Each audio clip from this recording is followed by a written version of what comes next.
बिस्मिल्लाहिर्रहमानिर्रहीम। अस्सलाम वालेकुम। आप देख रहे हैं AR न्यूज़। खबर शामिल करते हैं साहिवाल से। साहिवाल में पाकिस्तान तहरीक इंसाफ के रहनुमा शेर अफजल मरवत की Rana Aamer Shahzad Tahir ticket holder NA 141 Pakistan Tehreek Insaf के दफ्तर इंसाफ हाउस में आमद।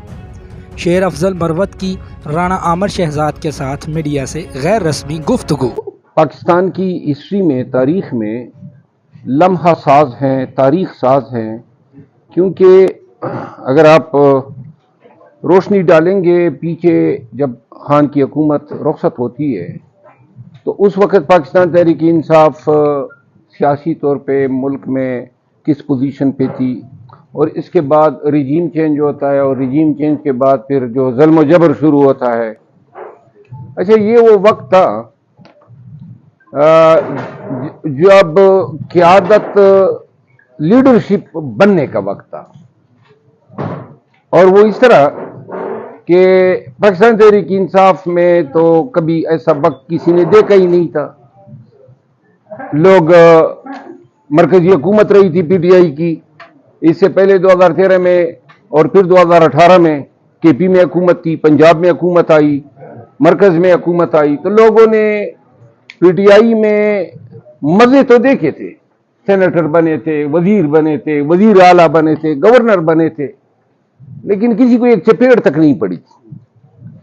और जब चपेट का दौर आया तो वो जो है ना बाजीगर निकला जो जितनी जल्दी तेज भाग गया।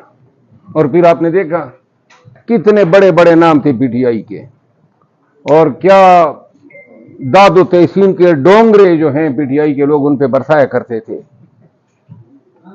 और फिर आपने उनका हशर भी देखा, कितने छोटे छोटे बोने नुमा लोग निकले।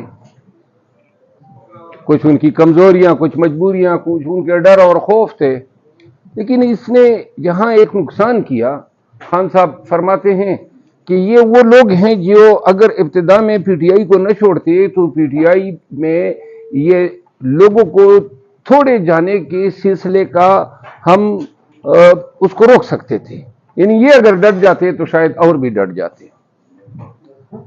और मेरा नुक्ता नजर ये है कि ये जो मारपीट हुई साहिवाल में भी आपने देखा होगा, और पूरे पंजाब में और पूरे मुल्क में तंजीम जो थी वो तलपट कर दी। जिली सतह पे, रीजन सतह पे, सूबाई सतह पे सब लोग अंडरग्राउंड गए।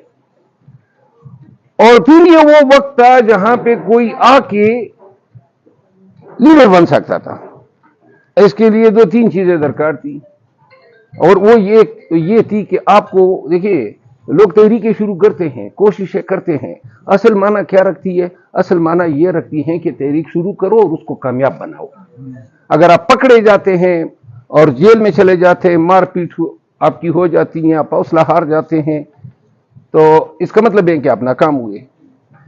ये जो फजल शकूर के नाम का इसने जिक्र किया, बाकी फजल शकूर का ही घर था, हुजरा था, जहां हमने पहले कन्वेंशन होल्ड किया। और जब मैं जा रहा था तो पहले हमने इसको शादी हाल में करना था, तो शादी हाल को पुलिस ने जाके ताले लगा दिए। इस्लामाबाद और चारसदा के बीच कोई 1.5 और 2 घंटे का फासला है। तो मैं इस्लामाबाद से निकल चुका था कन्वेंशन में पहुंचने के लिए, कि उन्होंने बताया कि जी वो जो हम पे कन्वेंशन होना था वहां पे तो वर्कर आए हैं, लेकिन पुलिस ने ताले लगा दिए हैं। मैंने कहा जी कि भाई किसी के उजरे में रख दो। तो एक मकामी खान था, उसके उजरे में रखा। तो आधे घंटे के अंदर उन्होंने कहा जी कि जिधर कुर्सी और लाउड स्पीकर रखे, पुलिस ने आके वहां पे भी सारी चीजों को तलपट कर दिया। अब क्या करें? तो मैंने कहा कि जो इंटरचेंज है मोटरवे से, उस इंटरचेंज के नजदीक किसी का घर ढूंढो। तो ये फजल शकूर खान का घर जो है, अभी वो मिनिस्टर है, फजल शकूर अब मिनिस्टर है।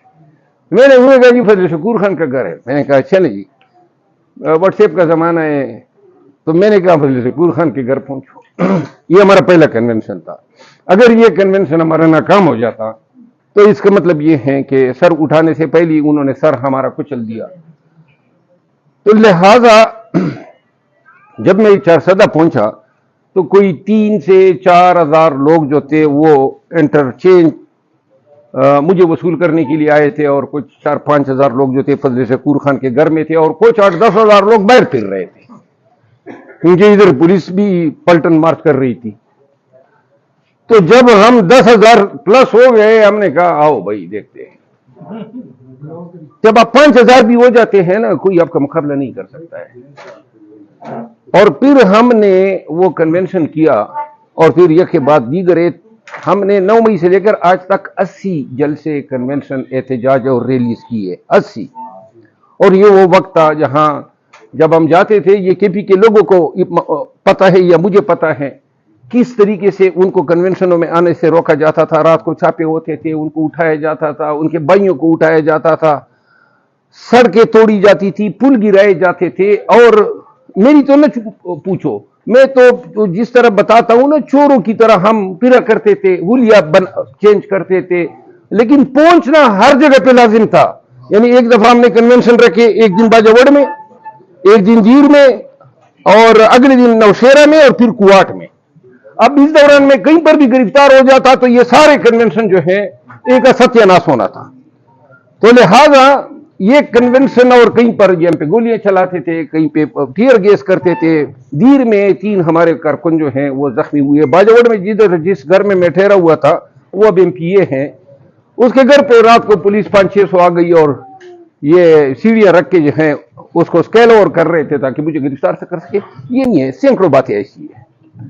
लेकिन ये वो वक्त था जिस वक्त पश्तून खड़े हो गए और सबसे पहले मैंने ये देखा कि उन्होंने खौफ को शिकस्त दी। कोई परवाह नहीं थी, न पर्चों की परवाह थी। ये जिस जगह पे हम जाते थे, नाके होते थे, बारी बारी जो है, यानी इतने हेवी कंटिंजेंट पुलिस की रिप्लाई होती थी। अब दूसरी बात ये है कि एक दफा खौफ आपके ज़हन से उठ जाए ना कि भाई ना पर्चा, आज भी मेरे ऊपर इन्होंने कसूर में पर्चा किया था, तो मेरी बेल थी, वो कन्फर्म हुई, तो मैंने भाई को कहा कि आपके घर भी हाजिर होते हैं, क्योंकि मेरी बड़ी ख्वाहिश थी साहिवाल में इनके पास आने की। शेर अफजल मरवत, शेर अफजल मरवत। मैं आपको अर्ज करूं, ये कुछ वकील रहा, कुछ पहले जज रहा 15 साल, कुछ ज़हन में हमारे ये एतकादात बने हुए हैं कि कानून से मावरा कोई हमारा बाल भी बेका नहीं कर सकता है। ये हमारा एतकाद बना हुआ है। और इसी वजह से अल्लाह ताला ने जब हौसला दिया तो फिर बहुत सारे सरपीरे मिलते गए, बहुत सारे, हजारों की तादाद में मैंने देखे, पंजाब से, सिंध में, बलूचिस्तान में, KP में। एक सरपीरा ये भी आ गया मेरे पास। सुने, ये हजरत मेरे पास तशरीफ लाए, मैं आपको बताता हूं। तो मेरे पास उस जमाने में कुछ लोग ऐसे थे जो आके PTI ज्वाइन करते थे। मैं चला जाता था नेशनल प्रेस क्लब में, बैठ के उनके साथ प्रेस कॉन्फ्रेंस कर लेता था। वेलकम, कुछ वकला आए, कुछ साबिक MPA एमिनियज आए। तो ये जब आए तो ये पंजाब से पहले थे, यानी पहला ये शमूलियत थी पंजाब से, KP और इधर उधर से लोग आ रहे थे। तो मैंने इनको बिठाया, मैंने कहा भाई साहब आपको पता है आप क्या करने जा रहे हैं? ये सामने बैठे हुए हैं। मैंने कहा आपको तकलीफ देंगे, आपको मजबूर करेंगे, आपको अगवा कर सकते हैं, आपके घर पे रेड होंगे, आपका कारोबार बंद होगा। ये अल्लाह नाज़िर कभी मैंने बात की नहीं, ना मौका आया।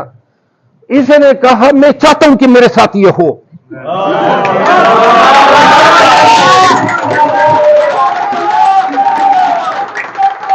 उन्होंने कहा कि मैं चाहता हूं कि मेरे साथ हो और मेरा जी करता है। और उसने कहा कि कभी थी नहीं, लेकिन खान के साथ जो जुल्म हो रहा है मैं बिल्कुल आराम से बैठ ही नहीं सकता हूं। उस वक्त न कोई टिकट की बात थी, न इलेक्शन की बात थी। ये पीक का दौर था जुल्म जबर का। ये मेरे ख्याल में सितंबर-अक्टूबर की बात थी, यानी 9 मई हुआ, उसके 2-3 महीने के बाद का वाकया, सितंबर की बात है। तो मैंने कहा चलिए फिर हजरत चलते हैं, इलेक्शन अपना प्रेस क्लब चलते हैं। मैं इनको ले गया और हम प्रेस क्लब में गए। तो वहां जब हम जाते थे, आपको याद होगा, ये वो जमाना था जब PTI के लोग जो हैं हमारी जबान से हौसले की बातें सुनना चाहते थे और हम हमेशा हौसला देते थे ताकि हमारे वर्कर्स जो हैं वो डरे ना। इसी दौरान मेरा घर गिराया उन्होंने। जब घर गिराया तो कुछ साफी मेरे पीछे आ गए, मैंने उनको घर दिखाया, اس کی وہ ساری بلڈنگ انہوں نے ڈیمالش کی تھی. تو وہ میں نے ان کو ایک فکر رکھا, وہ اس زمانے میں وہ بڑھ گیا آیا ہوا تھا, تو میں نے ان سے کہا کہ ورنہ یہ ہوتا ہے. تو وہ صافی مجھے کہتے ہیں کہ بھائی کس طرح کے آدمی ہو تم, مطلب اتنا بڑا نقصان ہوا ہے اور تم اس کو بھی انجوائے کر رہے ہو. میں نے کہا کہ میں اگر فریاد کروں گا نا, اگر فریاد کروں گا نا تو پی ٹی آئی کے لوگوں کو دکھ ہوگا, وہ حوصلہ لوز کر جائیں گے. تو لہذا جو بھی جبر ہوگا, جو بھی نقصان ہوگا, ہم اس کو مذاق میں اس لیے بھی اڑانا ضروری سمجھتے ہیں تاکہ ہمارا ورکر جو ہے اس کی حوصلہ شکنی نہ ہو. تو یہ ہم پریس کانفرنس میں بیٹھ گئے. تو میں نے جو روٹین کی ہر وقت, اگر آپ میری وہ پرانی تقاریر دیکھ لینا, اس زمانے میں میری ہمیشہ لوگوں کے پاس جاتا تھا, ان کو میں ان کے اسلاف کا بتایا کرتا تھا کہ تمہارے دادا پردادا, تمہاری قوم, تمہاری جنریشن, تمہارے قبیلوں نے کیا تیر مارے ہیں, تاکہ ان میں ہم اس جہد کو, اس امنگ کو جو ہے اس کو جنون دے سکے, یا اس میں زندگی کی رمق ڈال سکے کہ لوگ اٹھ جائیں. خوف جو تھا, آپ یقین کریں, وہ خوف ابھی بھی نہیں گیا ہے. ابھی بھی پنجاب میں مجھے محسوس ہوتا ہے کہ لوگ ڈرے ہوئے ہیں, اور ڈرے ہوئے ہیں. پاکستانیوں, یہ ہمارا ملک ہے. اپنے ملک میں ڈر کے جینے سے بہتر ہے کہ جینا ہی نہ ہو. یہ کوئی زندگی تو نہیں ہوگی کہ ہم اپنے ہی ملک میں اس وجہ سے ڈرے کہ جن لوگوں کو ہماری سیاسی نظریہ پسند نہیں ہے وہ ہمارے ساتھ جبر کر لیں گے.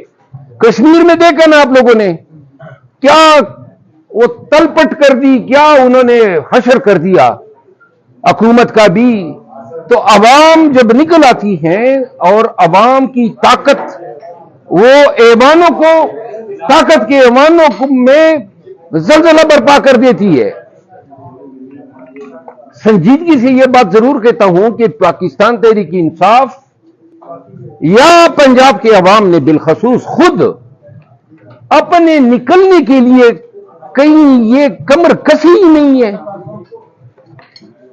زیادہ سے زیادہ اگر جب بھی ہم نکلیں گے خان کی رہائی کے لیے اور اپنے مینڈیٹ کی ریکوری کے لیے, ہمیشہ ظلم جبر کے خلاف. اور یہ تو ہمارا دین, ہماری شریعت ہمیں بتاتی ہے کہ ظالم کے خلاف, جابر کے خلاف, اور اپنے حق کے لیے.